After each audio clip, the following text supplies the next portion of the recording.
আমাদের বছরে দুবার নতুন বছর হয়, একটা পয়লা জানুয়ারি, একটা পয়লা বৈশাখ, তাই তো? জোরে বলুন। হ্যাঁ না না, নতুন বছর নতুন দিন, খোকা নাচে তা দিন দিন, একটা কথা আছে না? কিন্তু একটা কথা বলে দিই, আপনারা যারা সারা বছর ভেবেছেন কৃষ্ণ সেবা করব, কৃষ্ণ ভজন করব, কিন্তু পারেন নাই, প্রতিজ্ঞা করে নিন কাল সকালবেলা থেকে স্নান করে আমি ভগবানের ভক্ত হয়ে যাব, ন্যায্য মতো গুরুমন্ত্র জপ করব, ভগবানের সেবা করব, আমার জীবন যেন সুন্দর হয়। পয়লা জানুয়ারিটা যেন জীবনে বিষময় না হয়, অমৃতময় হয়। আপনার ছেলে যখন যাবে বা আপনারা যখন যাবেন, পকেটে একটা করে ছোট্ট শ্রীমদ্ ভাগবত গীতা নিয়ে যাবেন। এটা কিন্তু আপনাদের কাছে অনুরোধ রইল। আমাকে একজন পুলিশ অফিসার খুব সুন্দর কথা বলেছিলেন, প্রদীপ বাবু আপনি তো কীর্তন করছেন, তো আপনার সঙ্গে একটা কথা আছে আমার। বলে কি না, আপনি বাড়িতে আপনি সবসময় সবাইকে গীতা রাখার কথা বলেছেন। গীতা হচ্ছে স্পিরিচুয়াল ব্যাপার, আর একটা ব্যাপার হচ্ছে কি বলুন তো, টেকনিক্যাল ব্যাপার একটা আছে। সেটা কি বলুন তো? আপনাদের কাছে নিবেদন রইল, সেটা যে গাড়িতে আপনি যাবেন, যে গাড়িতে আপনার ছেলেকে পাঠাবেন, সেই ড্রাইভারটি যেন নেশা টেশা না করে। এইদিকে সেই ড্রাইভার যেন আপনার ছেলেকে পাঠালে ওগুলো বিচার না করলে হবে না, সেই জন্য নেশা না করে। এক নম্বর, গাড়ির কন্ডিশন কেমন আছে ওটা কিন্তু দেখতে হবে, মেকানিক্যাল ব্যাপারটাও দেখতে হবে। আর এই কথা মাথায় রাখবেন যে বাড়ি থেকে পিকনিক করতে গেল, এত জোরে গাড়ি চালালো, গাড়ির অবস্থা ঠিক নাই, চাকা খুলে পড়লো, কিন্তু অ্যাক্সিডেন্ট হয়ে গেল, গোটা সংসারটাই বিষাক্ত হয়ে গেল। আমি চাই আপনার ছেলে মেয়ে ভালোভাবে যাক, ভালোভাবে আসুক। আপনার নতুন বছর থেকে শুরু করুন, আপনাদের জীবন শৈলী যেন সুন্দর হয়, আপনাদের জীবন কৃষ্ণময় হয়। যে বলুন রাধা রানী কি, শ্যাম সুন্দর কি, মদন মোহন কি, হরিবাসর কি, সাধুগুরু বৈষ্ণব কি। অহংকার যদি কারো ভেতরে একটুখানি হয়, সবার কাছে করজোরে নিবেদন, ভেতরে যদি একবার অহংকার হয়, ওটাকে গোবিন্দের মন্দিরে এসে খুলে দিয়ে চলে যান অহংকারের কাপড়টা। আস্তে আস্তে। কেন বলুন তো? যার ভেতরে অহংকার ঢুকেছে, ক্যান্সার রোগের মতো তার অবস্থা। একটা শরীরে যেমন ক্যান্সার ঢুকলে তার যেমন কিছু মনে করবেন না মায়েরা, গোটা শরীরটাই নষ্ট হয়ে যায় দিনের পর দিন। যদি কারো ভেতরে অহংকার ঢুকে যায়, তাহলে বুঝে নেবেন আপনি শেষ হয়ে গেলেন, একবার পরিষ্কার। যদি ভেতরে কারো ইগো থাকে, প্রেম বলে আইগো, তোমার ভেতরে ইগো আছে, প্রেম বললো আইগো, আমি আর থাকবো না, ভেতরে অহংকার আছে। একটু মন দিয়ে শুনে নেবেন, তাহলে বুঝতে পারবেন। মহাভারতের স্বর্গ আরোহণ পর্ব, এদিকে যারা মহাভারত পড়েন, স্বর্গ আরোহণ পর্ব। কুরুক্ষেত্রের যুদ্ধ শেষ হবার পর পঞ্চপাণ্ডব যখন জিতে গেল, তখন দেখবেন কত বছর রাজত্ব করেছিল পঞ্চপাণ্ডব। জোরে বলবেন কেউ জানা থাকলে। 36 বছর। সবাই শুনবেন, কুরুক্ষেত্রের যুদ্ধ কৃষ্ণ জিতলো পঞ্চপাণ্ডবকে নিয়ে। 36 বছর রাজত্ব করেছিল পঞ্চপাণ্ডব। হঠাৎ কৃষ্ণ যখন 125 বছর বয়সে দেহ রাখলেন, যুধিষ্ঠির মহারাজের মনে বৈরাগ্য এলো, আজ সংসারে থেকে কি লাভ আছে, এবার চলে যাব বানপ্রস্থে, আর থাকবো না। রাজা যুধিষ্ঠির গেলেন, পেছনে গেলেন কে? ভীম। তারপর গেলেন কে? অর্জুন। তারপরে গেলেন কে? নকুল। তারপর গেলেন কে? সহদেব। পঞ্চপাণ্ডব। সাথে গেলেন কে? তাদের স্ত্রী দ্রৌপদী। ভালো করে শুনবেন। আর তাদের সঙ্গে একটা কালো কুকুর গিয়েছিল, মনে রাখবেন কথাগুলো। তাদের এই যে হরে কৃষ্ণ, ক্যামেরাম্যান শব্দ নেই, তাদের সঙ্গে একটা কালো কুকুর গিয়েছিল। তো যেতে যেতে লোহিত সাগরে গিয়ে অর্জুন তার ধনুষটাকে ফেলে দিলেন। অর্জুনের আরেক নাম ছিল গুড়াকেশ। দেখবেন যে ঘুমকে জয় করতে পারে, সে হলো গুড়াকেশ। ঘুমকে, এই যে আস্তে বাবা,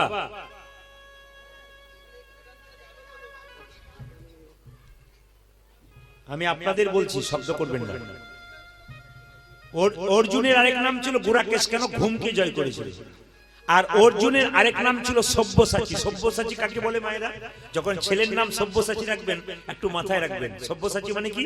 যার দু হাত সমান তালে চলে তাকে সব্যসাচী বলা হয়। অর্জুনের কিন্তু দুটো হাত একসঙ্গে চলতো, দু হাতে ধনুষ চালাতে পারত। লোহিত সাগরে ফেলে দিয়ে চলে গেলেন। যাচ্ছেন মেরু পর্বতের উপর দিয়ে, রাজা যুধিষ্ঠির আগে যাচ্ছে, ভীম পরে যাচ্ছে, তারপর যাচ্ছে কে?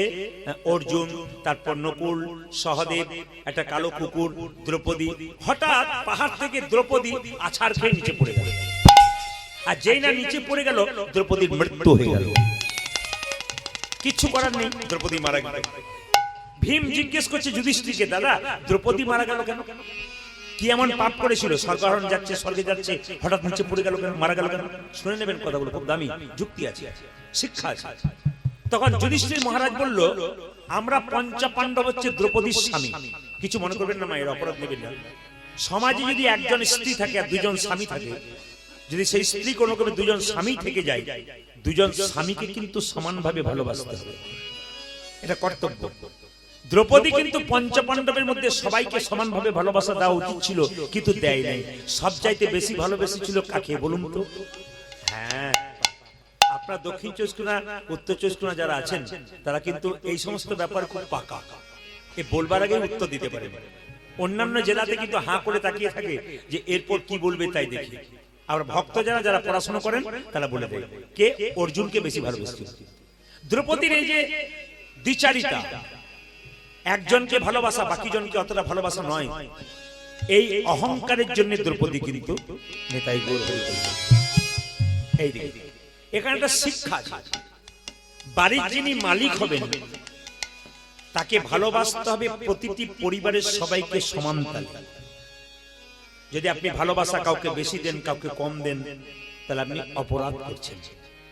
অনেক ছেলেরা বলে, আপনি যে মা বলেন, মায়ের কথা বলেন, আমার মা বড়জনকে ভালোবাসে, আমাকে বেশি ভালোবাসে না। ভুল করছে আপনার মা, ভুল করছে। কিন্তু আপনার একটা কর্তব্য আছে, কারণ আপনার মা আপনাকে জন্ম দিয়েছে। আপনার কর্তব্য আপনি পালন করুন, যা করেছে করেছে, আপনি কর্তব্য পালন করুন। হরে কৃষ্ণ। হঠাৎ করে দেখা গেল মায়েরা, সহদেব মারা গেল। সহদেব আছাড় খেয়ে পড়ে গেল, সহদেবের পর মারা গেল। যুধিষ্ঠিরকে জিজ্ঞেস করছে ভীম, আচ্ছা সহদেব মারা গেল কেন? বলে সহদেব একটা অহংকার ছিল, কি জানেন? সহদেবের জ্ঞানের অহংকার ছিল। ও ভাবতো আমি সবচেয়ে বড় জ্ঞানী, আমার মতো পণ্ডিত আর কেউ নেই। এই পৃথিবীতে যারা বাস করছেন মানুষ রূপে, যদি বড় বড় পণ্ডিত রূপে নিজেকে মনে করেন আমি পণ্ডিত, আমি বেশি জানি, এ আমার চাইতে কম জানি, আপনি ভুল করছেন। কেন বলুন তো? অহংকার পতনের মূল। মনে কেন কর বিদ্যার গৌরব, স্মৃতি শাস্ত্র ব্যাকরণ, নানা ভাষা আলোচন, বৃদ্ধি করি যশের সৌরভ। কিন্তু দেখো চিন্তা করি, যদি না ভজিলে হরি, বিদ্যা তব কেবল গৌরব। রাধে রাধে। অহংকার চলবে না, পতনের মূল। বিদ্যার অহংকার করা যাবে না। কিছুক্ষণ পরে নকুল মারা গেল। এদিকে নকুল আছা খেয়ে পড়ে। আসলে নকুল একটা অহংকার ছিল, নকুল দেখতে খুব সুন্দর ছিল। মায়েরা, আমি তো দেখেছি, কিছু মনে করবেন না, প্রায় জায়গাতে কীর্তন করতে যাই, বাড়িতে বাড়িতে বাসা হয়। কীর্তন শুনতে যাবার আগে অনেক মা রংটা কালো, সে আবার পাউডার নিয়ে এমনি এমনি করে, আবার দেখবেন কত রকম করে। এগুলো দেখি তো লক্ষ্মী নারায়ণকে বলছে, দেখো রংটা কালো দিলাম, আবার পাউডার দিয়ে চুনকাম করছে। নারায়ণ বলছে, লক্ষ্মী নারায়ণকে যেন এই কথা বলেছে, নারায়ণ বলছে যতই ও পাউডার দিয়ে মাখুক, ধুয়ে দিলে কিন্তু ওই রংটাই বেরিয়ে চলে আসবে। মানে আমি যা দিয়েছি কোনো কিছু করার নেই। আমি আপনাদের বলতে চাই, রূপের অহংকার করবেন না। যদি কেউ মনে করেন আমি বেশ সুন্দর বা সুন্দরী, তাহলে আপনার বাড়ির দেওয়ালে আপনার দাদু ঠাকুমার ছবিটা দেখবেন, ওরা একদিন তোমার মতো ছিল, ওই জায়গায় পৌঁছেছে। তোমার যদি ভাগ্য ভালো থাকে ওই জায়গায় পৌঁছাবে, দেখবে তোমার চেহারাটা কোথায় যায়। আপনার শুনলে চমকে যাবেন। আমি কয়েকদিন আগে জলপাইগুড়িতে ছিলাম, একটি 27 বছরের মেয়ে, এত সুন্দর দেখতে, এত সুন্দর চেহারা। যে বাড়িতে আমার বাসা, পুলিশ অফিসার সেখানে চাপ দিয়ে দাঁড়িয়ে আছে, প্রচুর ভক্ত গানের আগে ঢুকবার জন্য, প্রণাম করার জন্য তৈরি হয়েছে, প্রায় 200-250 মানুষ দাঁড়িয়ে আছে। তো পুলিশ অফিসার বলছে এখন ঢুকতে দেওয়া হবে না, গান হয়ে যাক, তারপর দেখবো আমি পারমিশন দিই কিনা। হঠাৎ তিনি বাইরে বেরিয়ে একজনের সঙ্গে কথা বলেছে, বলছেন একজনকে আপনাকে দেখা করতে হবে। বললাম কি? পাঠিয়ে দিই। এলেন, দেখলাম একটা 27 বছরের মেয়ে, খুব সুন্দর দেখতে, চোখের নিচে একটু কালি পড়ে গেছে, দেখে মনে হচ্ছে সুন্দরী খুব। তিনি আমাকে প্রণাম করে বললেন, বাবা আমার যে দুরারোগ্য ব্যাধি ধরেছে তাতে আমি চলবার পথে। বললাম বুঝতে পারলাম না। বলছে আমার ক্যান্সার হয়েছে। একটি মাত্র 3 বছরের বাচ্চা, ওই মেয়েটার ক্যান্সার হয়েছে। এত সুন্দর দেখতে, সঙ্গে সঙ্গে শরীর আস্তে আস্তে কালোর দিকে যাচ্ছে, স্টেজ 2। এখন বলছে আমি বাঁচবো তো। আমরা গোবিন্দের কাছে প্রার্থনা করো, ভগবানের লীলা, যদি ভগবানকে ভালোবাসতে পারো, ভগবান এমন কিছু নাই যে করতে পারে না, এগুলো আমাদের কোনো হাত নাই। খালি ঈশ্বরের কাছে প্রার্থনা করবো যে তুমি ভালো থাকো। ঈশ্বরের কৃপা যদি হয় অনেক কিছুই হয়, তুমি ভালো হয়ে যেতে পারো। সবাই লক্ষ্য করো মায়েরা, আমি আপনাদের বলবো, যারা মনে করে আমি খুব সুন্দর, এমন একটা রোগ নামক পোকা শরীরে ঢুকে যাবে, আপনার সুন্দরটা 1-2 মাসের মধ্যে শেষ হয়ে যাবে। তাই যে যা পেয়েছেন গোবিন্দের কৃপায়, সুন্দর হন আর যা হন, ভাববেন ভগবান যেটা দিয়েছে সেটা নিয়ে সন্তুষ্ট থাকবেন, অহংকার করবেন না। যেটা নকুলের ছিল বলে নকুল মারা গেল। কিছুক্ষণ পরে মারা গেল কে? অর্জুন। পাহাড় থেকে পড়ে মরে গেল। ভীম যুধিষ্ঠিরকে জিজ্ঞেস করে, দাদা অর্জুন মারা গেল? বলছে অর্জুনের অহংকার ছিল যে আমি 2 হাতে তীর চালাতে পারি, তো আমার 2 হাত সমাহাত চলে, আমি একদিনে শত্রুকে দমন করব। কিন্তু পারে না, খালি মুখে ওই কথা বলতো, কিন্তু পারে না। এই অহংকারের জন্য মারা গেল। কিছুক্ষণ পরে ভীম গড়গড় গড়গড় করে পড়ে যাচ্ছে, আর মরবার আগে চিৎকার করে বলছে, দাদা আমি মরতে চলেছি কেন? বলে তুই মরছিস তার একটা কারণ আছে। বলে কি? যখন খাবার দেওয়া হতো তখন তুই সব খাবারগুলো আগে খাবার চেষ্টা করতিস, অন্যের কথা ভাবতিস না, অন্যের ভাগ তুই খেয়ে নিতিস। আমি আপনাদের বলতে চাই, যদি মনে করেন যে ভাগ সমানভাবে, কিছু মনে করবেন না, ভাইয়ে ভাইয়ে ভাগ যদি সমানভাবে পান, আর সেই ভাগ যদি কেউ কারো চুরি করে নেয়, আপনি ভাববেন আমি বড় লোক হলাম, আপনি প্রথম ঠকলেন। কেন? আপনি অসুখী হবেন, যিনি কম পেয়েছেন উনি সুখী হবেন, আর যিনি লোকে নিয়ে নিয়েছেন উনি প্রথম দুঃখী হবেন। এটা আমরা বুঝি না, এই জায়গাটা আমাদের ভুল। নিয়ে নিলেই শান্তি না, এই জায়গাটা আমাদের ভুল। যা দিয়েছেন গোবিন্দ তাই নিয়ে সন্তুষ্ট থাকলে, কেউ যদি নিয়েছে চালাকি করে ঠকিয়ে নিয়ে নিক, ঠকালে ও ঠকবে, আপনি ঠকবেন না, আপনি এগিয়ে যাবেন। সবাই লক্ষ্য করুন, কিছুক্ষণ পরে যুধিষ্ঠির মহারাজকে নিয়ে যাওয়ার জন্য ইন্দ্রদেব রথ এনেছেন। যুধিষ্ঠির মহারাজ বলছেন, আমি যদি যাই স্বর্গে, তবে আমার সঙ্গে যে কুকুরটা এসছে ওই কুকুরটা যাবে, নইলে আমি যাব না। সঙ্গে সঙ্গে ইন্দ্র বলল, না না, কুকুরে যাওয়ার কোনো অধিকার নেই, আপনি যাবেন। যুধিষ্ঠির মহারাজ, আপনাকে যেতে হবে। বলে, না তাহলে আমি যাবোই না, কুকুরটাকে নিয়ে যাব। সঙ্গে সঙ্গে কুকুরটা নিজের রূপ ধারণ করলেন। আসলে কুকুরটা ছিল ধর্ম। তিনি বললেন, আমি তোমার পেছন পেছন কুকুর রূপে ধারণ করে এলাম, দেখলাম সত্যি তুমি ধর্মরাজ যুধিষ্ঠির, তোমাকে সশরীরে তুমি স্বর্গে আরোহণ করতে। সত্য যদি থাকে, ভালোবাসা যদি থাকে, পবিত্রতা যদি থাকে, সেই মানুষ কিন্তু এক জায়গায় যায়। আমাদের মধ্যে দুর্নীতি, অন্যায়, অত্যাচার দিনের পর দিন বাড়ছে বলে আমাদের সুখ নাই, শান্তি নাই। পবিত্রভাবে জীবনযাপন করুন, ভগবানের চরণে সঁপে দিন, দেখুন আপনার জীবনে একটা পরিবর্তন হয়ে যাবে। মায়েরা যে মালা পরেছেন কিছু মনে করবেন না, মালা তিলক যে আপনারা নেন না, আপনাদের কাছে নিবেদন রইল। অনেকে মালা তিলক নিতে লজ্জা করেন, কিন্তু বারবার বলবো, পুজো করবেন, যদি মালা না নেন আপনার পুজো করা বেকার হয়ে যাবে। পুজো করবেন, তিলক যদি না নেন, আপনি পুজো করছেন কিন্তু পুজোতে ফলটা আপনি পাকা পাচ্ছেন না। যদি মালা নিতে পারেন তাহলে বলে রাখি, সবাই তুলসীর মালা নেবেন। মাছ মাংস খাচ্ছেন, ভয় লাগছে না, যারা মাছ মাংস খাচ্ছেন তারা মালা নেবেন, যারা খাচ্ছে না তারা নেবেন। কিভাবে নেবেন? যারা মাছ মাংস খাচ্ছেন তারা মালাটাকে গলা থেকে ঝুলিয়ে নেবেন। সবাই তাকান, মালা যারা নেবেন তারা গলা থেকে ঝুলিয়ে এতটা পর্যন্ত নেবেন, কিন্তু যারা নিরামিষ খান তারা গলাতে লাগিয়ে নেবেন। বারবার বলে রাখবেন, মালা সবাই নেবেন, যারা মাছ মাংস খান তারাও নেবেন, গলা থেকে ঝুলিয়ে নেবেন, আর যারা নিরামিষ খান তারা মালাটাকে সবসময় এই গলা পর্যন্ত ঠেকিয়ে নেবেন। এটা কিন্তু বড় বড়। আর যখন পুজো পাঠ করবেন মায়েরা, তিলক করবেন। অনেকে বলছে তিলক দিলে তো আমাদের লজ্জা হয়। পাশের বাড়ি মেয়েটা বলে, বাবারে হারাধনে বই কি ঢং দিদি তিলক নিয়েছে, এটাই তো আমাদের লজ্জা। অন্যান্য ধর্মের মানুষ ধর্ম করলে পেছন থেকে 5 জন বলে, তুই করে যা, আমরা তোর পাশে আছি, কেউ কিছু বলতে পারবে না। আর সবচাইতে লজ্জার ব্যাপার, আমাদের বাড়িতে আমাদের শত্রু লুকিয়ে আছে। আপনি কৃষ্ণ ভক্ত হয়ে গেলেন, পাশের বাড়ির লোকটা বলছে, বাবা কি ঢং আরম্ভ করেছে। এইটাই সবচাইতে লজ্জা আমাদের হিন্দুদের। এই লজ্জাটাকে কাটান। কেন?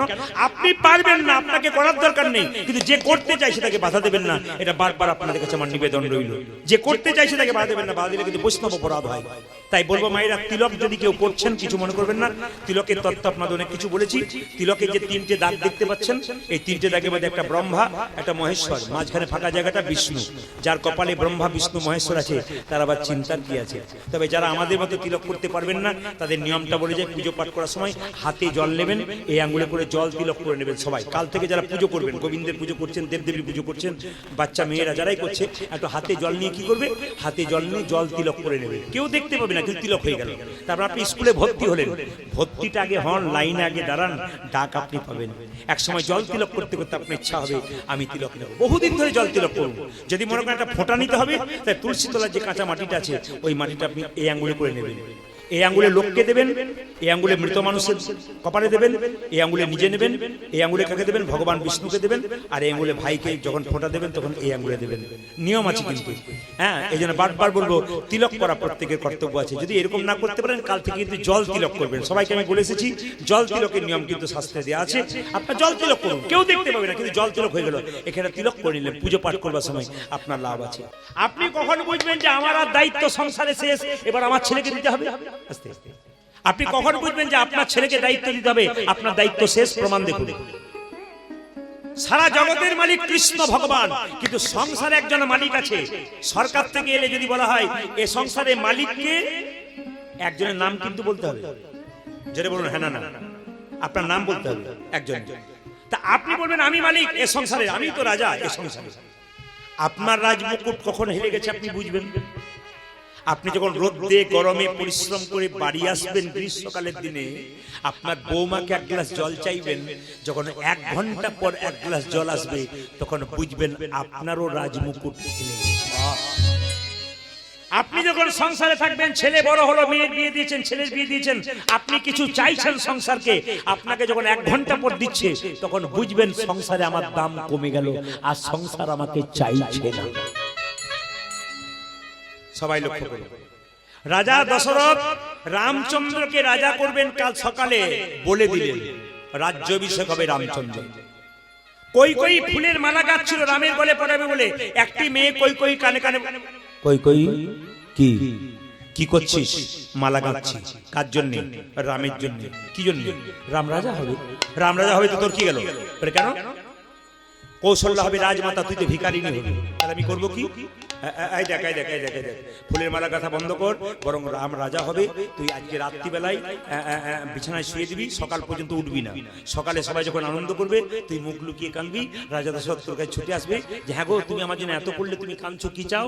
তুই তখন সেই দুটো বর চেয়ে নিবি, একবারে রামচন্দ্রের 14 বছরের বনবাস, একবারে পুত্র ভরতের সিংহাসন। বলুন তো মায়েরা, কানের মধ্যে যে 20 মন্ত্র দিল ওই মেয়েটির নাম কি? জোরে বলুন। এমন ভাবে বলছেন যে আপনাদের পাড়ার মেয়ে বলে বলছেন। না না, মন থোড়া সব পাড়াতে আছে না, কি বলছেন? এই যে দেখেন, কেউ যদি বিষ খায়, বিষ খেলে হসপিটালে গেলে বাঁচবার চান্স আছে। কানে যদি কেউ বিষ নাই, গোটা সংসারটাই নষ্ট হয়ে যেতে পারে। ওই জন্য মায়েদেরকে বারবার বলবো, সংসার নিজের করুন, কিন্তু কারো কথায় কান দেবেন না। কানে যদি বিষ নেন কারো কথা, তাহলে কিন্তু আপনার সংসার নষ্ট হয়ে যাবে। আপনি অমৃত নামক হরিনাম নিন, আপনার সংসার ভালো হবে। দেখবেন মায়েরা, আপনার বৌমা সংসার ভালোই চালাচ্ছিল, খুব সবাইকে ভালোবেসে, পাশের বাড়ির মেয়েটি কানে বিষ মন্ত্র দিল, তো ওরা তো খাটাখাটির কি দরকার আছে? মোর বিষ এসে বুঝবি মজা, ওরা বসে বসে খাচ্ছে। তার মানে কি? আপনাকে বিষ মেরে দিল। আমি আপনাকে বলবো, সংসার আপনার কেউ ভেঙে দেবে আপনি চাইবেন না। নিজের সংসার গুছান, কৃষ্ণ ভজন করুন, সবাইকে ভালোবাসতে শিখুন, সংসার ভালো থাকবে। সবাই লক্ষ্য করুন, যেই না রাজা দশরথ এসে দেখলো রাম রাজা হবে, আর কই কই কই বালিশে মুখ। ঠিক ব্যাপার, তুমি কাঁদছো কেন? কি হয়েছে? স্বামী আমি দুটো বর চাই। তা কান্নার কি আছে? আনন্দের দিন, তুমি যা বর চাইবে তাই দেবো। দেবে? বলে হ্যাঁ। আরে বললাম তো যা। তবে দাও। কি? একবারে রামচন্দ্রের 14 বছরের বনবাস, একবারে পুত্র ভরতের সিংহাসন। রাজা দশরথ চিৎকার করে বলল, কই কই তুমি যদি আমার চাইতে ছোট না হতে আমি তোমার পা ধরে কাঁদতাম। তুমি আমার রামকে বনবাসে পাঠিয়ে দিও না। রাম আমার বড় ছিল, আমার হৃদয়, সে যদি চলে যায় আমি মারা যাবো, আমি আর প্রাণে বাঁচবো না। কোনো কথা শুনলো না কই কই। রামচন্দ্রের 14 বছরের বনবাস হবে। রামচন্দ্র সব জানতে পেরেছে। কই কইকে বললে, মা তুমি ভালোই করেছো, তুমি বনবাসে পাঠালে কত ভক্ত আমার জন্য অপেক্ষা করে আছে, কত মুনি ঋষি হেট মুন্ডে ঊর্ধ্বপদে অপেক্ষা করছে আমার কৃপা পাবার জন্য, তোমার জন্য তুমি সব পেলে। যখনই কৌশল্যা মা ডেকে বলছে, রাম তুই তো 14 বছরের জন্য বনবাসে চললি, এক বাটি দুধ খেয়ে যা। এক বাটি দুধ যে না কৌশল্যা যে দিচ্ছে রামচন্দ্রকে, কই কই জোর করে গিয়ে দুধের বাটিটা হাত থেকে। রামচন্দ্র বলল, মা তুমি অন্যায় করে ফেললে, যা করেছিলে এখানে একটা বিরাট অন্যায় করলে, তার জন্য তোমাকে কষ্ট ভোগ করতে হবে। রামচন্দ্র 14 বছর জেলে বনবাসে চলে গেল। ভরত ছিল মামার বাড়িতে, যখন ছুটে এলো কই কইকে বলল, মা তোমার জন্য আমার দাদা রামচন্দ্র বনবাসে গেছে, আমি তোমাকে বন্দী করে রাখলাম। মা যদি মায়ের মতো না হয়, সেই মাকে ত্যাগ করা যায়। তেতা যুগে কই কইকে ত্যাগ করেছিল ভরত। বাবা যদি বাবার মতো না হয় সেই বাবাকে ত্যাগ করা যায়। ভক্ত প্রহ্লাদ হিরণ্যকশিপুকে ত্যাগ করেছিল। গুরু যদি গুরুর মতো না হয় সেই গুরুকে ত্যাগ করা যায়। বলি রাজা শুক্রাচার্যকে ত্যাগ করেছিল। যদি ঠিক মতো মনের মতো না হয়, কৃষ্ণ ভজনে বাধা দেয়, তবে তাকে ত্যাগ করা যায়।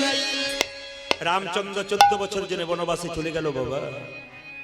রাজা ভরত চিৎকার করে বলল, দাদা তুমি আমাকে রাজার দায়িত্ব দিয়েছ, আমি সিংহাসনে বসবো না। ভাই 14 বছরের জন্য পিতৃ সত্য পালন করবার জন্য এসেছি, তোকে যেতে হবে। না দাদা, আমি কোনো মতে, তুমি থাকতে, তুমি আমার দাদা, বাবার অবর্তমানে দাদা হয় বাবা, তোমাকে কিন্তু যেতে হবে। না না, আমি যাব না, আমার পালন করতে হবে 14 বছর, আমি যেতে পারবো না। তবে দাও দাদা, তোমার ওই খরম যুগল আমায় দাও। ওই খরম যুগল নিয়ে গিয়ে সিংহাসনে বসিয়ে রাখবো, আর নিচে কুশাসনে বসে আমি রাজকার্য পরিচালনা করব। রামচন্দ্র 14 বছর পর বনবাস থেকে আসবে। বিমাতা কৈকেয়ীকে বন্দী করে রেখেছে। বিমাতা কৈকেয়ী কেঁদে কেঁদে বলছে, রামচন্দ্র তুই যখন বনবাস থেকে আসবি, দেখ এক হাতে নবনীর ভাণ্ড, এক হাতে বিষের ভাণ্ড নেব। তুই যদি আমায় মা বলে ডাকিস, নবনীর ভাণ্ডটা তোর মুখে তুলে দেবো। আর যদি মা বলে না ডাকিস, তাহলে বিষের ভাণ্ডটা মুখে নিয়ে আমি তোর চরণ তলে প্রাণ বিসর্জন করব। তবু তো বুঝতে পারবো ভগবানের চরণে আমার মৃত্যু হয়েছে। ভগবান রামচন্দ্র মনে মনে ভাবলেন, মা এই জগতে যে আমাকে ভালোবাসে, শত্রুতা করেও ভালোবাসে, আমি তাকে কাছে টেনে নিই। রামচন্দ্র 14 বছর যেন বনবাসে আছে, আর বিমতে কৈকেয়ী যাচ্ছে, রামচন্দ্র ফিরে আসছে 14 বছর বনবাস থেকে। ভক্তগণ গাইছে, জয় জয় রঘুপতি রাঘব। সবাই একটু তালি দেবেন, রামচন্দ্র আসছেন তো। জয় জয় রঘুপতি রাঘব, রাজা রাম, পতিত পাবন সীতারাম। জয় জয় রঘুপতি রাঘব, রাজা রাম, পতিত পাবন সীতারাম। জয় জয় রঘুপতি রাঘব, রাজা রাম, পতিত পাবন সীতারাম।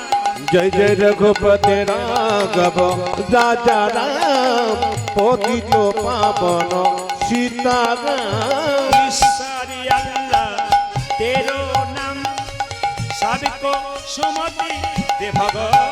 আজ ঈশ্বরে আল্লাহ তেরো নাম, সবই কুসুমতি দে ভগবান। ঈশ্বরী আল্লাহ তেরো নাম, সবকো সুমতি দে ভগবান। আজ ঈশ্বর আল্লাহ তেরো নাম, সবই কো সুমতি দে ভগবান। রঘুপতি রাঘব, রাজা রাম, পতিত পাবন সীতারাম। জয় জয় রঘুপতি রাঘব, রাজা রাম, পতিত পাবন সীতারাম। রঘুপতি রাঘব, রাজা রাম, পতিত পাবন সীতারাম। বিমাতা কৈকেয়ী এক হাতে নবনী, এক হাতে বিষের ভাণ্ড নিয়ে রামচন্দ্রকে কেঁদে কেঁদে বলছে, একবার আমায় মা বলে ডাক, আমার নারী জনম ধন্য হবে। ওরে রাম, একবার আমায় মা বলে ডাক, নারী জনমে ধন্য হবে। একবার আমায় মা বলে ডাক, নারী জনম ধন্য হবে। জয় জয় একবার আমায় মা বলে ডাক, নারী জনম ধন্য হবে। মামা বলে ডাকিরে একবার। ওরে রাম,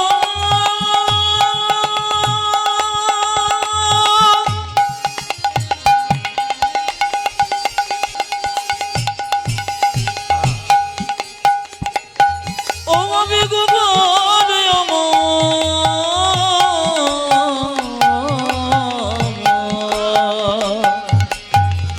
মামা বলে ডাকিরে নারী জনমে ধন্য হবে। একবার আমায় মা বলে ডাক, নারী জনম ধন্য ও জয় জয় একবার আমায় মা বলে ডাক, নারী জনম ধন্য হবে। জোরে হোক শ্যাম সুন্দর কি, মদন মোহন কি, হরিবাসর কি, আপন আপন গুরুদেব কি। ঠান্ডা লাগছে কি? দেখলাম পরীক্ষা করে সবাই জয় দিচ্ছে। ঠান্ডা লাগছে কি তাতেও জয়। রাধা রানী কি, শ্যাম সুন্দর কি, আচ্ছা একবার দেখি মহাপ্রভুর কথা 10-5 সবে মিলে দাঁড়াতে বসিয়া কীর্তন করা সবে হাতে তালি দিয়া, এটা মহাপ্রভুর কথা। 10-5 সবে মিলে দাঁড়াতে বসিয়া কীর্তন করা সবে হাতে তালি দিয়া। দেখুন প্রতিটি জাতির ধর্মের স্কুল আছে, মুসলিম সমাজে মাদ্রাসা আছে, খ্রিস্টানদের চার্চ গির্জা আছে ধর্ম শিক্ষা দেবার জন্য। আমাদের কোনো স্কুল নাই, মহাপ্রভু এটাকে স্কুল বলেছেন। এই স্কুলে যখন আপনারা এসছেন ভক্তি ভরে কীর্তন শুনুন আর আপনারা হাতে তালি দিয়ে কীর্তন করুন। তাহলে যদি রাধে রাধে বলে ভগবানকে কিনতে পারা যায় তাহলে পয়সা দেবার দরকার হবে না, শুধু রাধে রাধে বললে যদি হয়। একবার জোরে বলুন তো কি বলতে হবে? এ শুধু আজকে হরিবাস হলেন কালকে ভুলে যাবেন তা বললে হবে না। কালকে সকাল থেকে যে যাকে দেখবেন কি বলবেন জোরে বলুন। আমি কিন্তু দাদা ভাইদেরকে ফোন করে দেখবো যাদের বাড়িতে কীর্তন করছে আপনার রাধে রাধে বলছেন কিনা। একবার জোরে বলুন কি বলবেন। কাল সকাল থেকে যাকে ফোন করবেন হ্যালো না বলে কি বলবেন জোরে বলুন, একটু জোরে বলুন রাধে রাধে। একটু জোরে বলুন কি বলবেন। চলুন রাধা নাম করতে করতে আমরা নিরাজ যাই। চলো রে মন বৃন্দাবন ধাম, চলো রে মন বৃন্দাবন ধাম, रति जा राधे राधे नाम, मिलेंगे कुंज बिहारी, मिलेंगे राधा प्यारी, चलो मन वृंदावन।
सब धाम से प्रिय वृंदावन धाम है,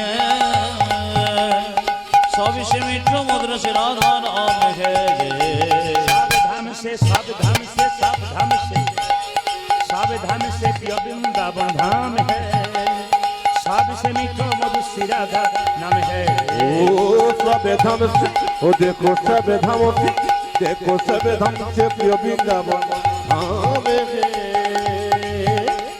सबसे मीठू मधुर से राधा नाम है।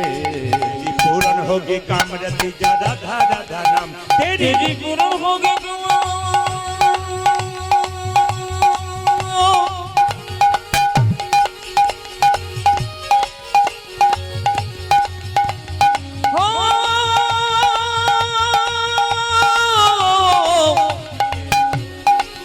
तेरी पूर्ण होगी कामरति जा राधा राधा नाम, मिलेंगी कुंज बिहारी, मिलेंगी राधा प्यारी, मिलेंगी कुंज बिहारी, मिलेंगी राधा प्यारी। चलो मन वृंदावन धाम,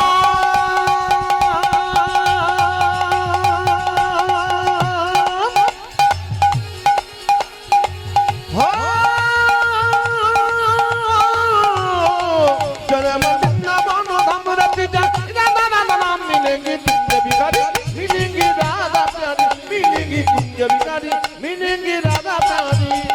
रात होने से जमुना में नहाएंगे, परिक्रमा करके जीवन सफल बनाएंगे। ओ प्रार्थन से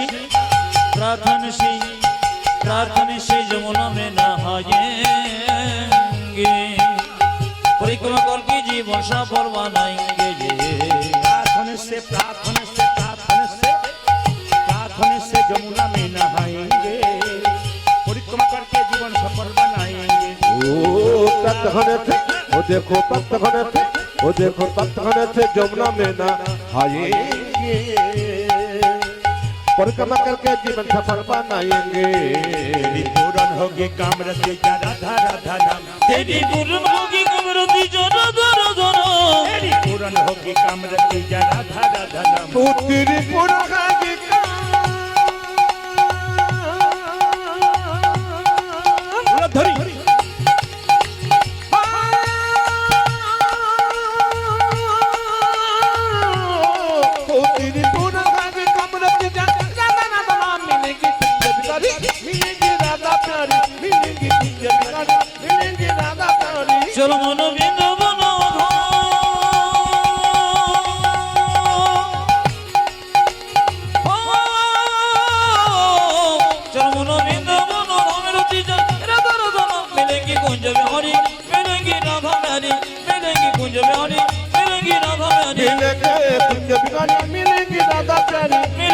बिहारी मिलेंगी राधा मिलेंगे कुंज बिहारी मिलेंगे राधा प्यारी জোরে বলুন রাধে রাধে। আজকে যে লীলার মধ্যে থাকবো, পরবর্তী একটা দল আছে, তাই লীলাটাকে সংক্ষিপ্ত জায়গায় যেতে হবে তত্ত্বের মাধ্যমে। সবাই লক্ষ্য করুন, এই লীলা আপনারা শুনেছেন। তার মধ্যে মানে আমাকে একজন জিজ্ঞেস করেছিলেন যে লীলা সবাই করে বা দুর্গা প্রতিমা সবাই করে, অলংকার যে যেমন দিতে পারে, মূর্তি তৈরি করবেন, অলংকার যে যেমন দিয়ে সাজাতে পারে। লীলা একই। চিনির পুতুল আপনি যেদিন থেকে খাবেন সেদিকটা মিষ্টি। চিনির পুতুল দেখেছেন? চিনির পুতুল যেদিক থেকে খান, যেদিক পা দিকে খান তাও মিষ্টি, মাথা দিকে খান তাও মিষ্টি, সব দিকে মিষ্টি। হরিনাম মিষ্টি। যে লীলাই শুনুন, যে কথাই শুনুন। আসুন, আজকে কিন্তু দুজন বন্ধুর কথা গাইব, যে বন্ধু দুজন শিখিয়ে দিয়েছে জগৎকে বন্ধুত্ব কাকে বলে। আস্তে এদিকে। তারা কারা? কৃষ্ণ এবং সুদামা। লীলাটির নাম কি? কৃষ্ণ সুদামা। মায়েরা, এ জগতের বন্ধুত্ব আর ভগবানের বন্ধুত্ব দুটোর মধ্যে তফাৎ আছে। আপনি কাউকে বন্ধুত্ব করবেন যাচাই না করেই বন্ধু করে দেন, কিন্তু কৃষ্ণ যাকে বন্ধু করে তাকে যাচাই করে বন্ধু করে। যারা কীর্তন শুনছেন তারা একবারে শব্দ না করে মন দিয়ে শুনে নিন, লাভ আছে। বন্ধুত্ব হচ্ছে যে সুখে দুঃখে সমান থাকবে। মানে সুখের সময় দেখবেন অনেক বন্ধু জোটে, দুঃখের সময় দেখবেন বন্ধু নাই, সরে যায়। একটা প্রমাণ দেখুন, আপনি যখন ছেলের বিয়ে দেবেন তখন দেখবেন ছেলে যখন বিয়ে করতে যাবে বরযাত্রী কিন্তু আগে আগে যাবে। জোরে বলুন হ্যাঁ না না। বর যায় পেছন পেছন, বরযাত্রী যায় আগে আগে। কেন বলুন তো? আনন্দের দিন খাবে দাবে আনন্দ করে বাড়ি আসবে, তোমার যা হবে হবে।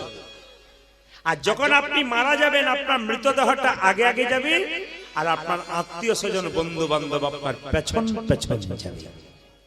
এর থেকে কি শিক্ষা দিলেন? দুঃখের দিনে মানুষ পেছনে থাকে, আর সুখের দিনে মানুষ আগে থাকে। এই জন্য আপনাদের কাছে নিবেদন রইল, সুখে দুঃখে সমান থাকবেন, তবে বন্ধুত্ব বজায় থাকবে। আমি একটা প্রমাণ দিই। আমার পাশের বাড়িতে একটা ছেলের 18 তারিখে বিয়ে গেল, এইদিকে 18 অগ্রহায়ণ। তো ছেলেটি বলছে, বাবা আমি সামনে বসে আছি, বলছে সন্ধ্যে 7টা বাজছে। ওর বাবাকে বলছে, বাবা আমার বিয়েতে 7 জন বন্ধু আমার খুব অন্তরঙ্গ, খুব প্রাণের, এদেরকে নিমন্ত্রণ করতে হবে। বাবা বলল ঠিক আছে, কোনো অসুবিধা নেই, তুই নাম্বারগুলো দে, তোর কত প্রাণের বন্ধু একবার পরীক্ষা করে দেখব। তো বাবা কি করলেন সবাই লক্ষ্য করুন। বাবা যেই না 9টা বাজছে অমনি সব বন্ধুগুলোকে ফোন করলো, একবার আই তো, আমাদের খোকনে বিরাট বিপদ, হসপিটালে নিয়ে যেতে হবে। 7 জনের মধ্যে 3 জন এলো আর 4 জন অজুহাত দেখিয়ে সরে গেল। তখন ছেলেকে বাবা বলল, দেখ এই 3 জন তোর প্রাণের বন্ধু, শুধু সুখে নয় দুঃখের দিনে তোর কাছে প্রাণ দিতে এসেছে। তাই বন্ধুত্ব পরীক্ষা হয় কখন মায়েরা? সুখের দিনে নয়, দুঃখের দিনে বোঝা যায় কে কার কতখানি বন্ধু। উৎসবে ব্যসনে চৈব, মানে সুখে যেমন দুঃখে তেমন।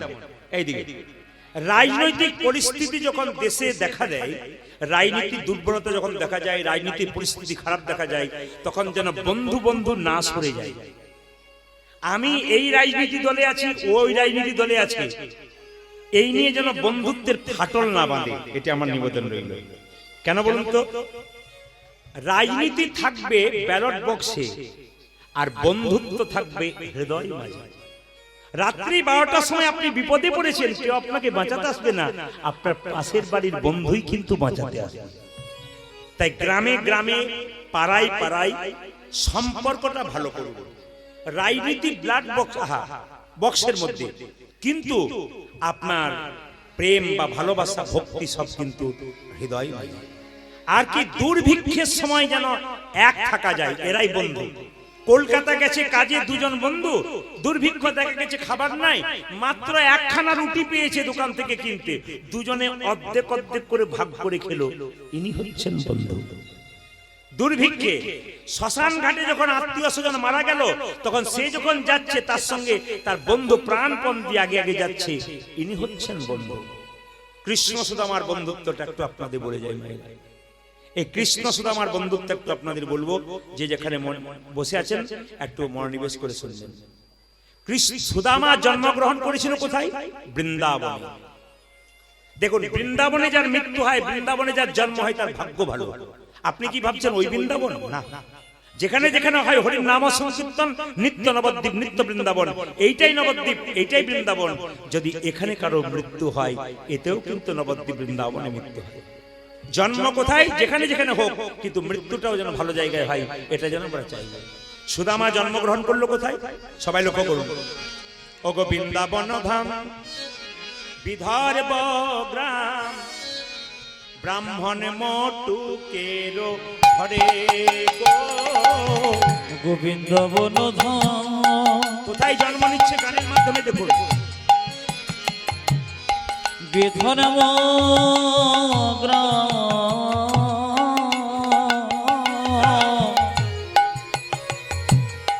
ব্রাহ্মণ মটুকের ঘরে গো।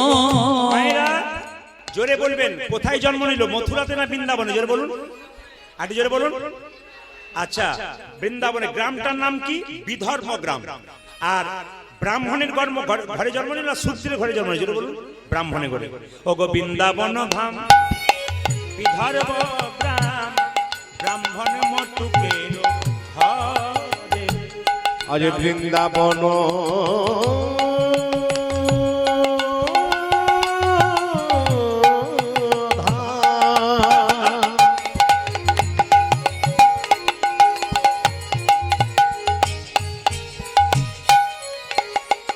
ও যা যে বিধর্ম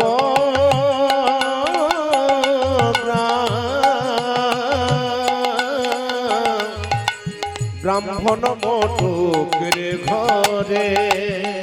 শুভ কার্তিক মাস, উত্থান একাদশী। শুভ কার্তিক মাস, উত্থান একাদশী। শুভ কার্তিক মাস, উত্থান একাদশী। জন্ম নিল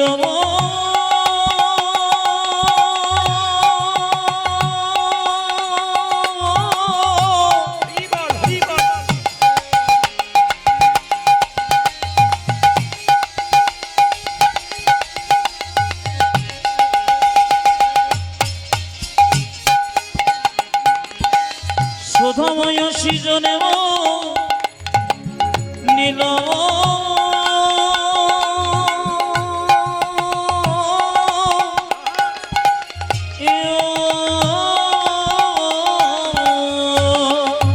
আমার শুভ কার্তিক মাস, উত্থান একাদশী।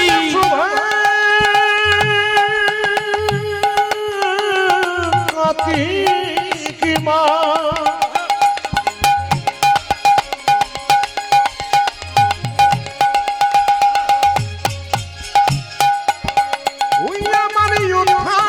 একাদশী জনমিল সুদামারে, জনমিল সুদামারে। আমার শুভ কার্তিক মাস, উত্থান একাদশী। জন্ম নিল সুধা মারে, জন্ম নিল সুধা মারে। সুদামায় আসি জন্মনি, ওই দেখি সুধাময় আসি জন্ম নিল। সুদামায় আসি জন্মনি, ও দেখো সুদামায়াতি জন্ম নিল। ভারত ভূমি ধন্য হলো, সুদামায় আসি জন্মনি। আমাদের ভারত ভূমি ধন্য হলো, সুধাময় আসি জন্ম নিল। ভারত ভূমি সুধাময় আসি জন্ম নিল, ভারত ভূমি ধন্য হলো। সুধাময় আসি জন্ম নিল। মায়াতে জন্ম নিল। আমার শুভ কার্তিক মাসে উত্থান একাদশী। জন্ম নিল সুধা মারে, জন্ম নিল সুধা মারে। জোরে বলুন, জোরে বলুন। সুদামা ঠাকুর কি? একবার জয় দেবেন। সুদামা ঠাকুর কি? যদি সুদামার মতো জয় দিতে পারেন, তাহলে সুদামার মতো কিছুটা ভক্তি আপনাদের আসতে পারে। তাই বারবার বলুন, বারবার বলুন, হাত তুলে। সুদামা ঠাকুর কি? আচ্ছা মায়েরা, সব বুঝলেন। শুভ কার্তিক মাস, জন্ম নিল কি মাসে? জোরে বলুন। আশ্বিন মাসে, কার্তিক মাস। আচ্ছা, একাদশী ছিল উত্থান একাদশী। তাহলে দেখুন, 12টা মাসের মধ্যে 3টে মাস খুব গুরুত্বপূর্ণ। একটা মাঘ মাস স্নানের জন্য, আর এইদিকে আর বৈশাখ মাস কি জন্য? জল দানের জন্য। যাদের জায়গাতে মারোয়ারি জাতি আছে, মারোয়ারি দেখে নেবেন আপনারা, যত যত বড় বড় ব্যবসায়ী আছে সব কিন্তু মারোয়ারি। এরা কিন্তু ভোরবেলায় ঘুম থেকে উঠে স্নান করে গোবিন্দের চরণে পুজো পাঠ করে, তারপর কিন্তু দোকানে যায়। আর আমাদের দেখবেন পায়খানা কাপড়ে, প্রস্রাব কাপড়েই দোকান খুলে দিলে দুপুরবেলায় স্নান করবে। ব্যবসায় উন্নতি কারা করবে? যেখানে পবিত্র ভাব আছে সেখানে সব জায়গায় উন্নতি আছে। আমি বারবার বলবো, মায়েরা বাড়ি ঘর সংসার করছেন তো, যত বাড়ি পরিচ্ছন্ন পবিত্র রাখবেন তত আপনার বাড়ি লক্ষ্মী আগমন হবে। আর যে বাড়ি যত নোংরা থাকবে সে বাড়িতে গিয়েই বুঝতে পারবেন ওই বাড়ির স্ত্রী কেমন। আপনার বাড়ি ঢুকলে আমি বুঝে নেবো যে আপনি কেমন গ্রুপের মানুষ। আপনি পবিত্র ভাব বজায় রেখেছেন না অপবিত্র ভাব বজায় রেখেছেন। আপনার বাড়ি ঢুকলেই বুঝতে পারবো পবিত্রতা কতখানি আছে। যে যেখানে বসে আছেন মন দিয়ে শুনবেন। তাহলে বৈশাখ মাসটা কি জল দানের জন্য। আপনারা দেখবেন যত মারোয়ারি জাতি আছে বৈশাখ মাসে দোকানের সামনে জল শরবত নিয়ে বসে থাকে, যারা রাস্তা দিয়ে যায় তাদের জল শরবত খাওয়ানোর জন্য। এটা হচ্ছে বৈশাখ মাস। আর 12 মাসের মধ্যে শ্রেষ্ঠ মাস কোনটা বলুন তো? কার্তিক মাস। কেন? এই মাসটা হচ্ছে নিয়ম সেবার মাস। এই সব মাসে ভগবানকে মা যশোদা দড়ি দিয়ে বেঁধেছিল, তাই তো? যেটা বলুন হ্যাঁ না বেঁধেছিল। এই জন্য আপনাদের এই মাসটা কিন্তু খুব গুরুত্বপূর্ণ মাস। সেই কার্তিক মাসেই কিন্তু জন্ম নিল সুদামা। মায়েরা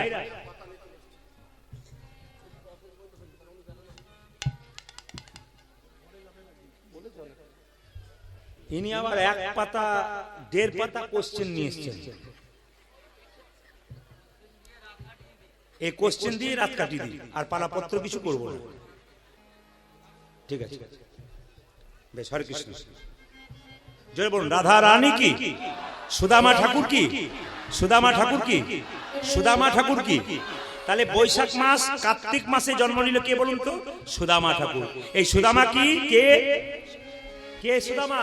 তেতার ভারত এসে জন্ম নিল, তেতাই ভারত এসে জন্ম নিল, তেতার ভারত এসে জন্ম নিল, ওই তেতায় ভরত এসে জন্ম নিল। তারপরেতে সুদামা হলো ভারত এসে জন্ম নিল। আমার দাপরেতে সুদামা হলো, তেতাই ভারত এসে জন্ম নিল, তারপরেতে সুদামা হলো, ভারত এসে জন্ম নিল, তারপরেতে সুদামা তেতাই হলো, ভারত এসে জন্ম নিল, তেতাই ভারত এসে জন্ম নিল।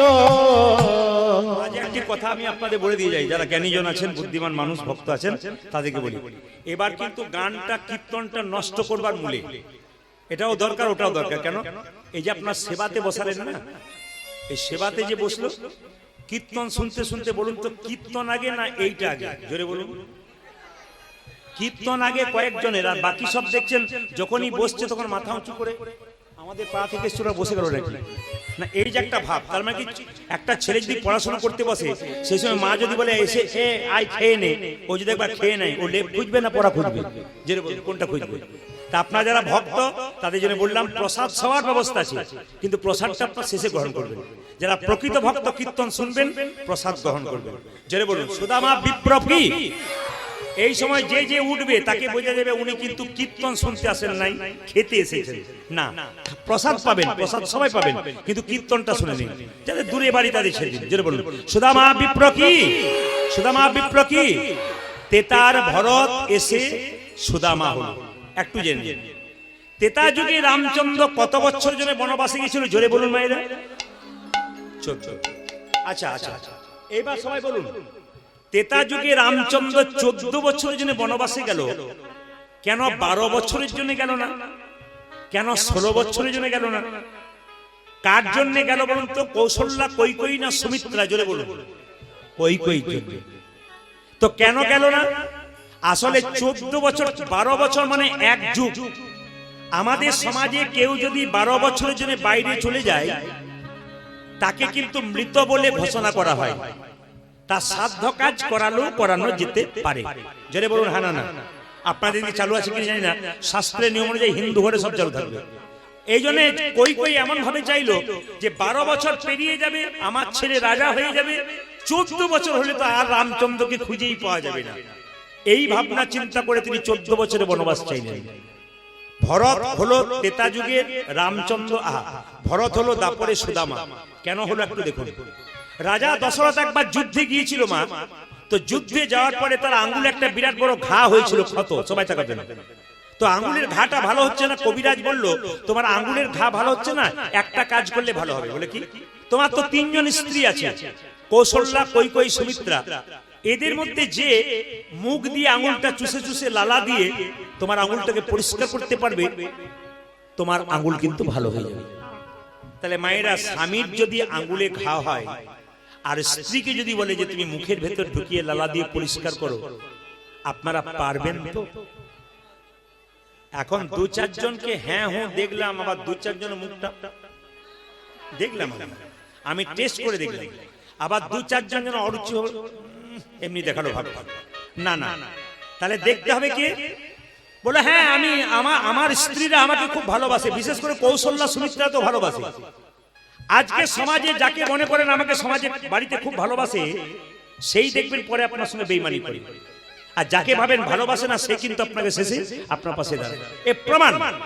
কৌশল্যা, রাজা দশরথ বলল আমার আঙুলটা পরিষ্কার করে দাও লালা দিয়ে। স্বামী, আমি সবকিছু পারবো, আঙুলটাকে আমি পরিষ্কার করতে পারবো না, আমার লালা দিয়ে আমি অন্য কিছু যা বলবো সব করবো, আমি আমার মুখের মধ্যে ঢুকিয়ে লালা দিয়ে পরিষ্কার করতে পারবো না। বেশ ঠিক আছে সুমিত্রা তুমি। স্বামী, আমার ওই একই কথা, আমি পারবো না। বেশ ঠিক আছে।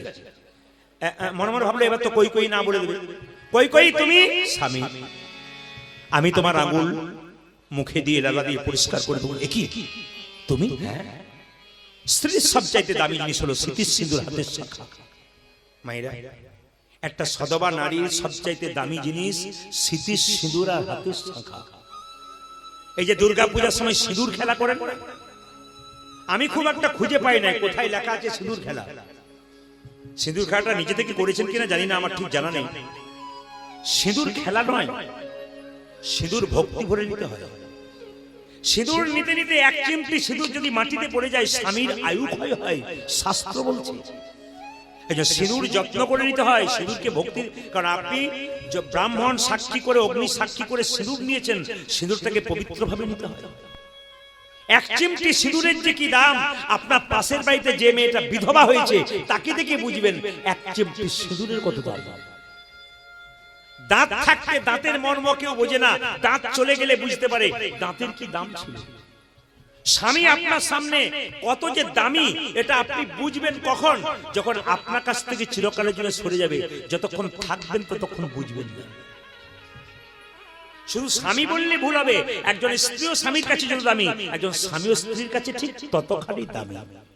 শুনবেন মাই, স্বামী স্মৃতির সিঁদুর হাতের শাখা, তুমি ছাড়া তো থাকবে না, তাই তোমার আমি সমস্ত আঙ্গুলের ঘা পরিষ্কার করে দেবো।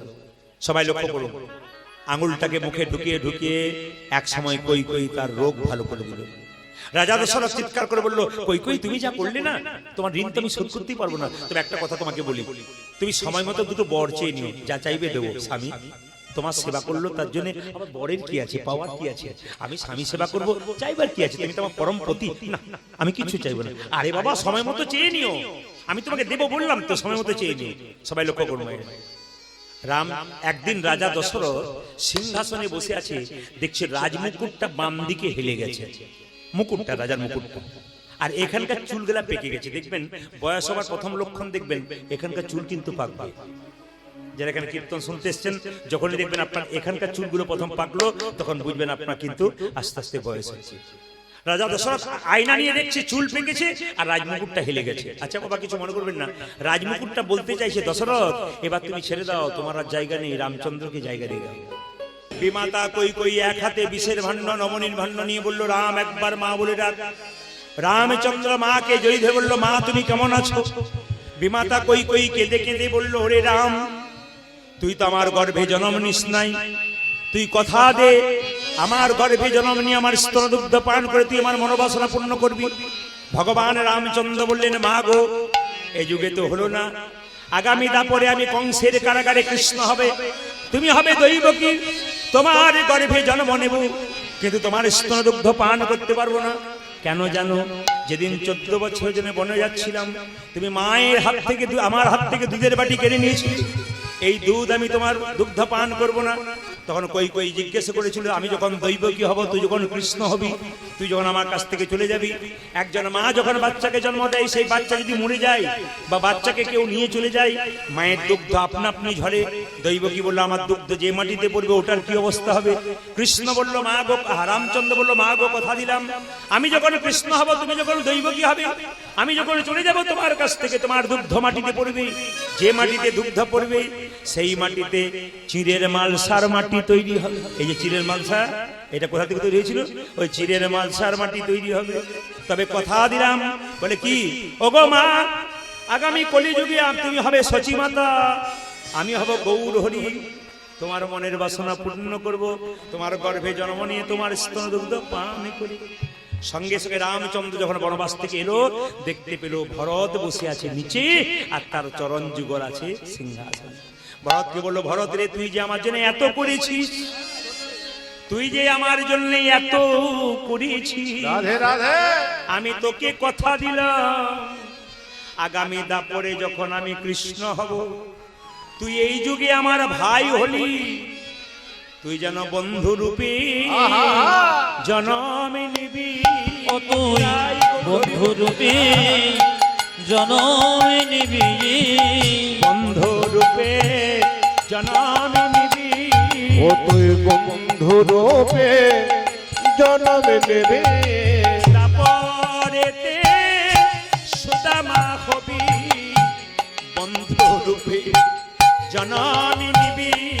ওই যাব রে যে সুদামা হবে, বন্ধু রূপে জনে মনে, ও যে তারপরে সুদামা হবি, বন্ধু রূপে জনে ও তুই মনে, তারপরে সুদামা হবি, বন্ধু রূপে জনে মনে, তুই বন্ধু রূপে জন্ম নেবে।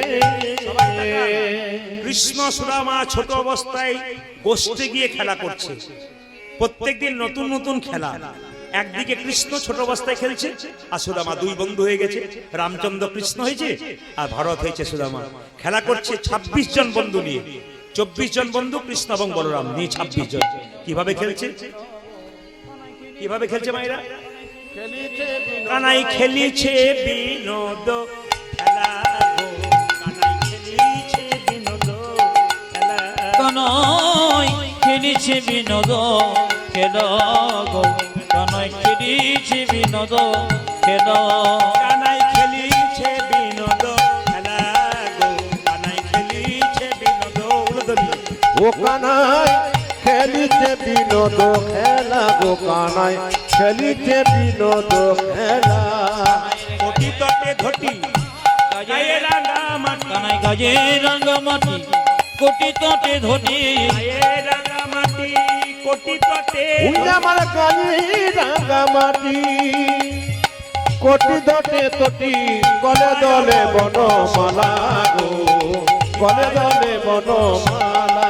কানাই খেলিছে বিনোদ খেলা গো, কানাই খেলিছে বিনোদ খেলা, ও কানাই খেলিছে বিনোদ খেলা গো, কানাই খেলিছে বিনোদ খেলা।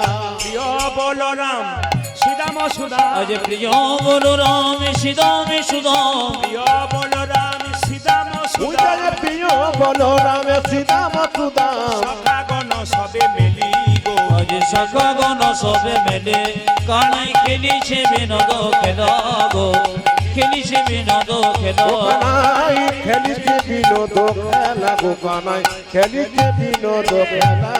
একটা নতুন খেলা খেলবো, কি খেলবো মোরা নতুন খেলা, খেলিব মোরা গান্ধী জোড়া, খেলবো মোরা নতুন ওরা খেলা। যে খেলে মোরা নতুন খেলা, কাঁধে করা আর কাঁধে চড়া, খেলবো মোরা নতুন ওই দেখি গান্ধী কোনা জানি কাঁধে চড়া, খেলিব মোরা নতুন খেলা, আরে কাঁধে চড়াই আর কাঁধে আরে পাড়া, খেলিব মোরা নতুন খেলা, আরে কাঁধে চড়াই আর কাঁধে আমরা পাড়া, খেলিব মোরা নতুন খেলা, আরে খেলে মোরা নতুন খেলা। সবাই লক্ষ্য করো মায়েরা, হরিনামের খেলার মধ্যে আনন্দ আছে, কিছু মনে করবেন না। এ জগতে যে মদ খায় তার মতো আনন্দময় পুরুষ আর নাই, যতক্ষণ খাই ততক্ষণ। তবে আপনাদের এখানে এসে একটা খুশি হলাম, এইদিকে দিকে আপনাদের এখানে খুশি হলাম, একজন বললো দাদা সব জায়গায় যা পাবেন পাবেন, আমাদের এখানে কোনো মাতাল নাই। আপনাদের হাসিতেই বুঝতে পারছি পার্টি আছে, আপনাদের এখানে বুঝতে পারছি হাসিতেই বুঝতে পারছি পার্টি আছে। একজন তো মাঝে বসে বলছে আমি খাই, ধন্যবাদ জানাই। শুনে রাখুন, শুনে রাখুন। তবে আপনাদের এলাকাতে যে 2-4 জন আছে তার প্রমাণ কিন্তু আমি পেয়ে গেছি, এদিকে এদিকে প্রমাণ পেয়ে গেছি। আমি যখন কীর্তন করতে ঢুকছিলাম ফোনের মাধ্যমে আসছিলাম, যেই না গ্রামটা থেকে একটু দূরে আছি, ঢুকবো আর মাঝখানটাতে একজন আমাকে গাড়িটা আটকে বলছে আপনি প্রদীপ বাবু না? আমি তখনই বুঝলাম পার্টি আছে। বলছে আপনার তো আজকে এখানে গান আছে, চণ্ডী মাতার মন্দির আমার কাছে আছে। আমার আপনি সকাল থেকে কি আরম্ভ করেছেন? বলছে একটু না খেলে আনন্দ হয় না, আপনি একটা কবিতা বলুন। বললাম কবিতা তো আমার জানা নাই। উনি বলছেন আমি বলবো। বললাম 2 লাইন বলো, বেশি বলার দরকার নেই। উনি কি বলছেন দেখুন, আপেলে পোকা, দুধে জল, বিড়িতে শক্তি আর মদে বল। কি পাকা পাটি! হ্যাঁ পাকা পাটি। তবে আমি কেন বললাম বলুন তো, উনি কিন্তু কীর্তন শুনতে এসেছেন, আমাকে খালি এসে থেকে এরকম এরকম করছেন বলেই বললাম, মানে এসেছেন। উনি বলেছিলেন 1 লাইন কবিতা আপনাকে বলতে হবে, আমার আসরে বলে দেবো, অসুবিধা নেই। তো ওনার জন্য বলি, যিনি খেয়ে এসেছেন বা সারাদিন খান, উনি দাঁড়িয়ে আছেন, উনি যেহেতু কবিতা বলতে বলেছেন, আমি 1 লাইন বলি। খাবে জেডি, ফুলবে বডি, আর শ্মশান তোমার জন্য রেডি। পাকা। মানে যে মদ খায় সে শুধু মদ খায় না, মদ ওকে খায়। আপনি যতই বলুন ওকে বারণ করতে পারবেন না, যতই খোঁচা দেন কেন, ও তো বন্ধু করে নিয়েছে। আবার অনেকে দেখবেন কিরকম কথা বলে, আমাকে বন্ধুরা খাইয়ে দিয়েছে। আচ্ছা বলুন তো, যে মদ খাওয়ায় সে কখনো বন্ধু হয়? জোরে বলবেন। আপনি মদের গ্লাস নিয়ে মাতাল হয়ে পড়ে আছেন, যে ছেলেটি এসে আপনার হাত থেকে বোতলটাকে নিয়ে কেড়ে ফেলে দিল, তিনি হচ্ছেন বন্ধু। আর যে মদ খায় না, তার হাতে যদি জোর করে মদ ধরিয়ে দিল, উনি বন্ধু নন, উনি শত্রু। উনি যেমন নিজের সংসারকে ধ্বংস করেছেন, আপনার সংসারটাকে ধ্বংস করতে চাইছেন। তাই যদি তাকে আপনি বন্ধু মনে করেন, তাহলে আপনি ভুল করছেন। সবাই লক্ষ্য করবেন, আজকে নতুন খেলা খেলবো। কি খেলা? আজকে 26 জন ছেলে আছি, সখার আছে। কৃষ্ণ বলছে বট গাছ থেকে 26টা পাতা পারা হবে, একটা পাতার মধ্যে ছিদ্র করে দেওয়া হবে, পাতাগুলোকে মিশিয়ে দেওয়া হবে, সবার চোখে একটা করে কাপড় বেঁধে দেওয়া হবে। এর মধ্যে ছিদ্র করা পাতাটি যে পাবে সেই কিন্তু চোর হবে। আর যে চোর হবে তার কাঁধে সবাই একবার করে চাপবো, তাকে একবার নিয়ে যেতে হবে, নিয়ে আসতে হবে। বলুন তো মায়েরা, কে চোর হতে পারে? কার কপালে ছিদ্র পাতা পড়তে পারে? জোরে বলুন। আমার না এলেও হতো, আপনাদের সব জানা আছে।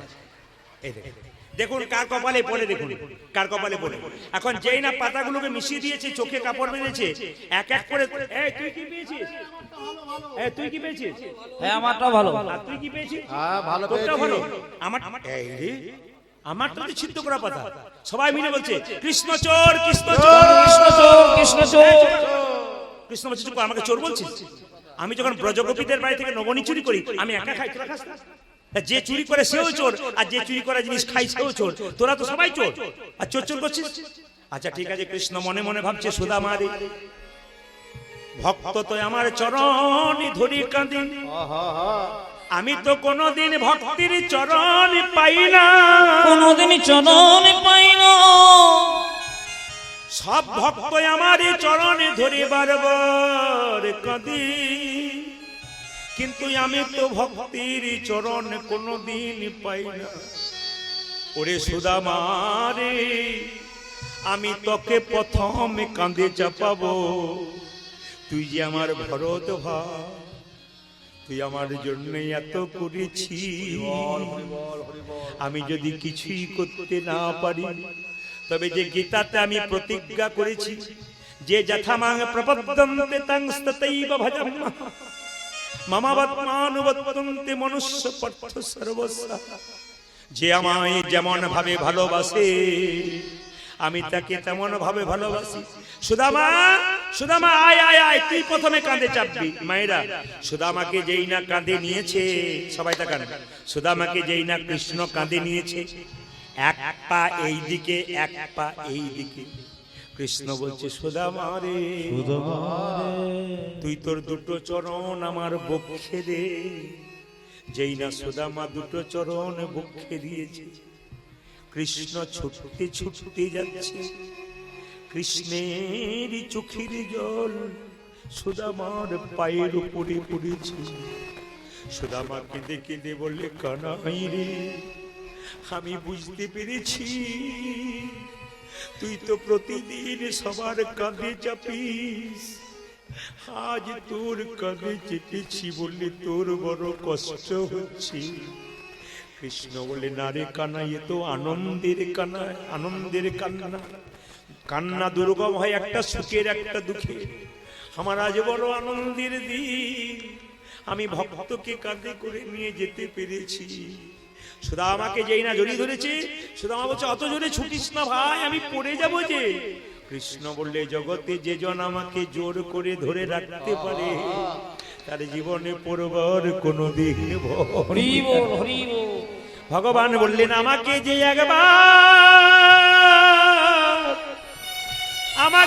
একবার জোর করে ধরতে পারে, তার তো ভয় খাবার কোনো উপায় না।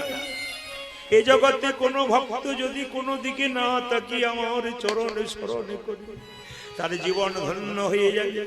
সুদামা কৃষ্ণ কৃষ্ণ সুদামাকে কাঁধে নিয়ে যাচ্ছে। সুদামা রে লইয়া কৃষ্ণ ছুটিতে লাগিলা, আমার সুদামা রে লইয়া কৃষ্ণ ছুটিতে লাগিলা। সুদামা রে লইয়া কৃষ্ণ ছুটিতে লাগিলা। ও যদি সুদামা রে লইয়া কৃষ্ণ ছুটিতে লাগিল। পঙ্কয়াম্ব বৃক্ষ তলে আসিয়া দাঁড়ালা। আজ পঙ্কয়াম্ব বৃক্ষ তলে আসিয়া দাঁড়ালো। পঙ্কয়াম্ব বৃক্ষ তলে আসিয়া দাঁড়ালা। ওই একটা পঙ্কয়াম্ব বৃক্ষ তলে আসিয়া দাঁড়ালো। তুই দাঁড়া ভাই দাঁড়া, ও তুই দাঁড়া ভাই, দাঁড়া ভাই, দাঁড়া ভাই দাঁড়া, ও তুই দাঁড়া ভাই, দাঁড়া ভাই। অমন করে ছুটিস না ভাই, দাঁড়া ভাই দাঁড়া ভাই। ও তুই মনে করে ছুটিস না ভাই, দাঁড়া ভাই, দাঁড়া ভাই। অমন করে ছুটিস না ভাই, দাঁড়া ভাই দাঁড়া। ও তুই এমন করে ছুটিস না ভাই, দাঁড়া ভাই, দাঁড়া ভাই। পঙ্কয়াম্ব বৃক্ষ তলে আসিয়া দাঁড়ালো। ওই একটা পঙ্কয়াম্ব বৃক্ষ তলে আসিয়া দাঁড়ালো। আজ পঙ্কয়াম্ব বৃক্ষ তলে আসিয়া দাঁড়ালো। এই কানাই দাঁড়া দাঁড়া, বড় খিদে পেয়েছে, ওইটা আম গাছ, মিষ্টি মিষ্টি আম পেড়ে খাবো। যেই না মিষ্টি মিষ্টি আম খেলে প্রথমে সুদামা খাচ্ছে। কানাই বলছে, সুদামা তুই খুব চালাক। বলে, কেন? এত সুন্দর পাকা ফল তুই আগে খাচ্ছিস কেন? সুদামা বলছে, কানাই রে, আমি ফলটা আগে খাচ্ছি, তারপর তোকে দিচ্ছি কেন জানিস? কংস রাজা বড় দুষ্টু, যদি ফলের মধ্যে কোনো বিষ মিশিয়ে দেয়, আমি যদি মরে যাই তবে তুই আমাকে বাঁচাতে পারবি ভাই, কিন্তু তুই মরে গেলে তোকে কে বাঁচাবে? দেখুন কত ভালোবাসি কৃষ্ণকে। আমরা কৃষ্ণ নাম করে ভাবি যে আমরা কৃষ্ণকে ভালোবাসি, কিন্তু কৃষ্ণ কত ভালোবাসি। আজকে সত্যি আমি দেখলাম আপনাদের এখানে, আমি খুব খুব আনন্দিত যে আপনারা কোথায় সেবা হচ্ছে, কোথায় কি হচ্ছে এদিকে তাকাচ্ছেন না, একবারে একভাবে কীর্তন শুনছেন। এর থেকে বুঝলাম যে আপনারা একবারে কৃষ্ণকে নিজের মতো মনে করেছেন। যে কৃষ্ণকে নিজের মতো মনে করে সে খাবার কথা চিন্তা করে না, যে কৃষ্ণকে নিজের মতো মনে করে সে তো কৃষ্ণ নামে ডুবে থাকে, তার তো আর কোনো দিকে তাকাবার আই থাকে না।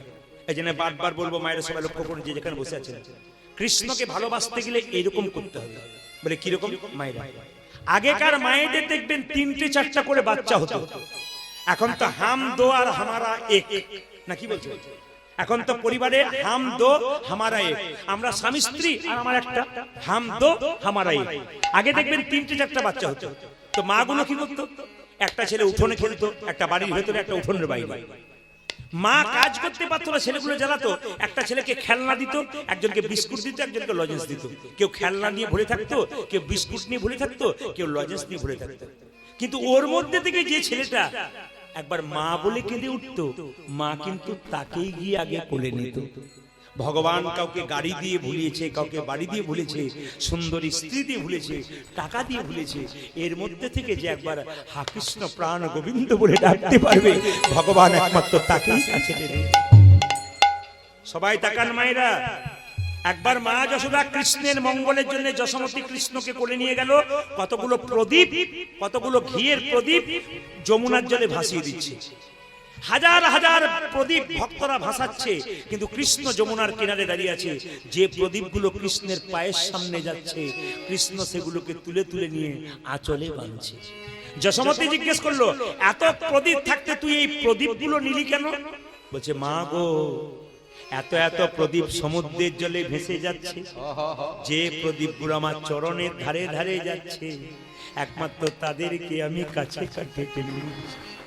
এই সংসার সমুদ্রে আমরা আমার করে কতজন ভেসে যাচ্ছি, কিন্তু ওর মধ্যে যেজন একবার কৃষ্ণের চরণের ধারে ধারে যেতে পেরেছে, নিতাই গৌর হরিবল বলে কৃষ্ণ তাকে কাছে টেনে নিয়েছে। কি সুন্দর যুক্তি দেখুন।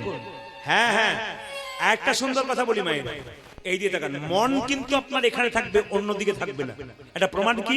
এগুলো যতগুলো বলছি রামকৃষ্ণ দেবের কথা, কিন্তু রামকৃষ্ণ দেব বললেন, কিছু মনে করবেন না, রামকৃষ্ণ দেব বললেন যে আগেকার মায়েরা খুব গরিব ছিল, তো বড় লোকের বাড়িতে কাজ করতে যেত, নিজের 3 বছরের ছেলেটাকে ধুলোতে ফেলে যেত, এখানে খেলা কর, আমি যাই বাবু বাড়ি কাজ করে আসবো, তোকে খেতে দেবো। নিজের ছেলের জন্য পরের বাড়িতে কাজ করতে যেত।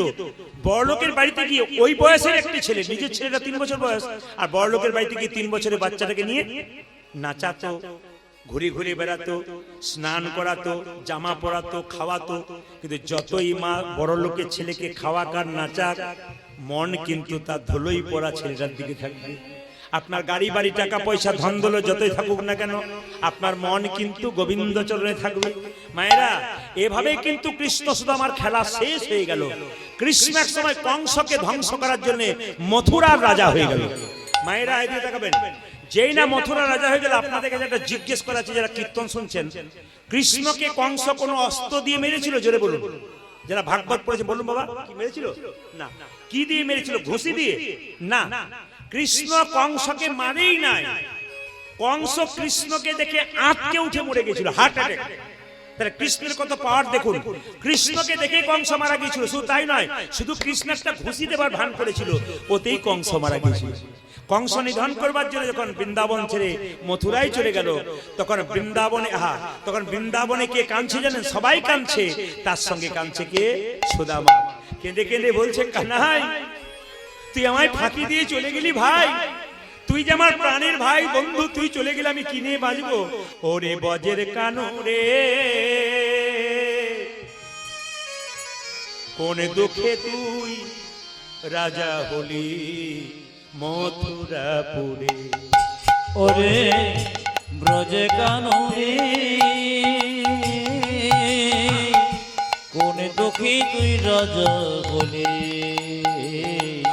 মথুরাপুরে। ওরে বজের কানো রে, কোন দুঃখে তুই রাজা হলি মথুরাপুরে। ওরে ব্রজের কাননে,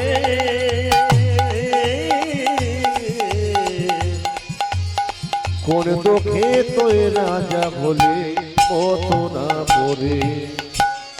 আর কি ফিরে আসবি না ভাই বৃন্দাবন মাঝে?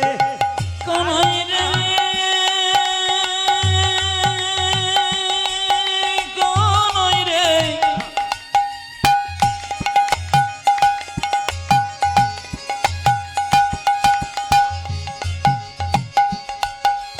কানাই রে,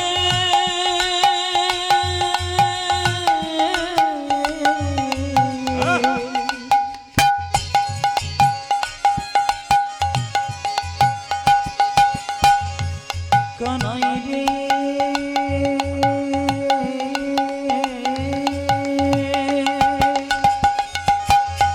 আর কি ব্রজে আসবি না বৃন্দাবনে?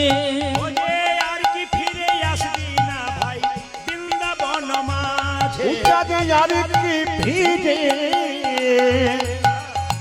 আসবি না তুই বৃন্দাবনে। ব্রজের কাননে,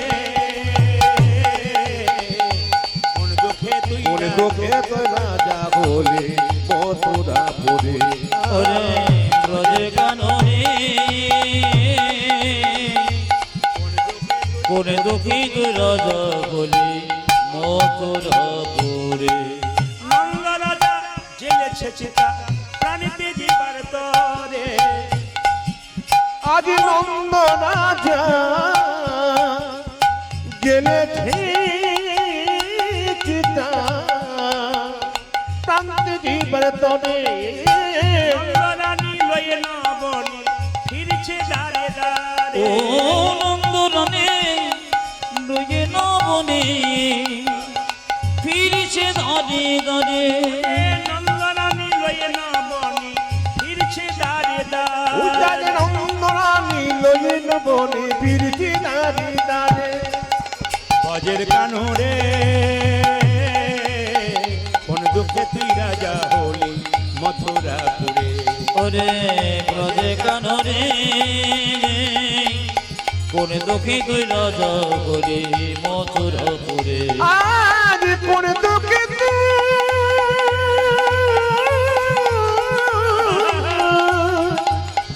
রাজা বলি মথুরাপুরে